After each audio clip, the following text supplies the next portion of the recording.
probably was wise. Then the context enables us to know the meaning of the word. But notice the departed spirits tremble. Naked is Sheol before him. Obviously there's activity in the world to come. Let's look at Isaiah chapter 14, verse 9. Sheol from beneath is excited over you to meet you when you come. It arouses for you the spirits of the dead, all the leaders of the earth. It raises all the kings of the nations from their thrones. There again. Sheol, first of all, is a shadowy world in which human spirits gather after the person has died here on earth. Let me give you a second observation regarding the use of this word. You can be united with your relatives in Sheol. It is a place where people meet.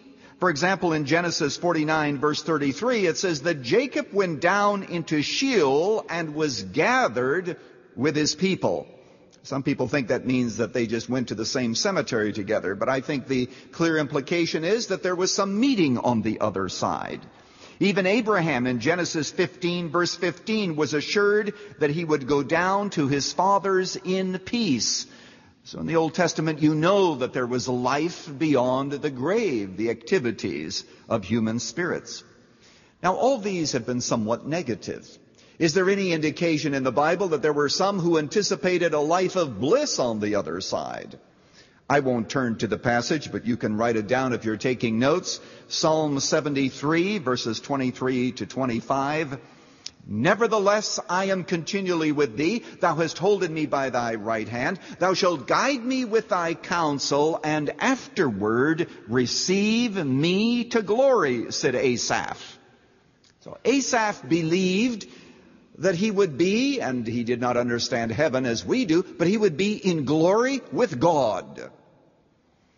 So one can be united in the world to come with your friends, and you can also be united with God. Let me give you another observation. There are indications in the Bible that Sheol has different regions, that it has different regions. We know that because the wicked and the righteous both go into Sheol. That's why some people think that it refers only to the grave. But we know that it means more than the grave. It has to do with what lies on the other side. And we have accounts, for example, of Jacob, who was a righteous man, goes into Sheol. But the sons of Korah who rebelled, the rebellious ones who were against God, they also go into Sheol. So this made the ancient rabbis come to a conclusion that was, I think, very biblical, as we shall see. They said, since Sheol has two different kinds of inhabitants, Sheol also then must have two different compartments. It must have two different regions. And the Bible does speak about the lower regions of Sheol in some of the texts and passages. David says, God will redeem me from the power of Sheol.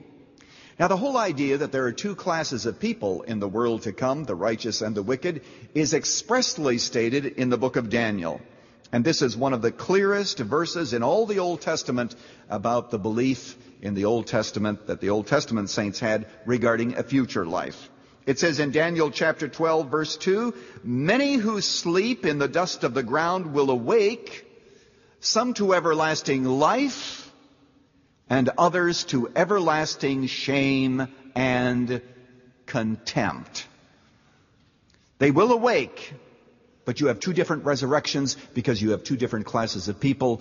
Therefore, you have two different places where they go when they die.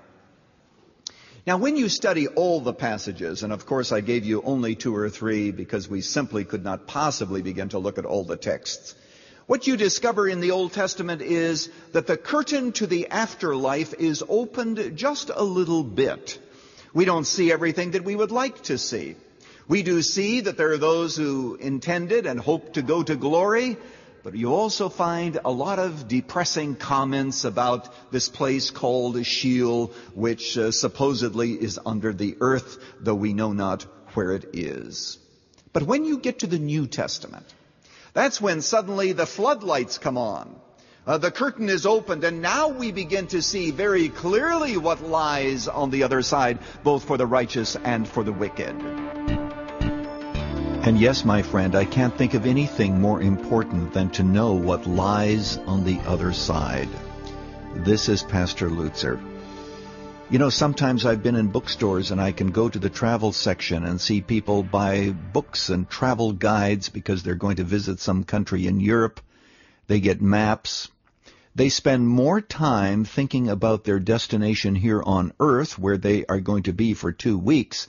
They spend more time thinking and planning about that than they do about all of eternity. You say, but yes, it's different. We know what Europe looks like. We don't know what heaven looks like. Well, you continue to listen to this series because you may be amazed at the things that God has revealed. Bottom line, let's be ready to die at any moment. Thank you, Dr. Lutzer. That was Dr. Erwin Lutzer with part 1 of The Descent into Gloom, the second message in his series, 1 Minute After You Die. Tomorrow, more about this place called Hades. Running to Win comes to you from Chicago's Moody Church to point us toward the goal line in the race of life. Our series, 1 Minute After You Die, can be yours on CD, cassette, or MP3, or in Dr. Lutzer's full-length book. For complete information, call us toll-free at 1-800-215-5001. That's 1-800-215-5001. To learn more about Moody Church and the many resources available to you, visit our website at runningtowin.org. Don't forget, this broadcast is supported by listeners like you. This is Dave McAllister. Don't miss the Thursday edition of Running to Win.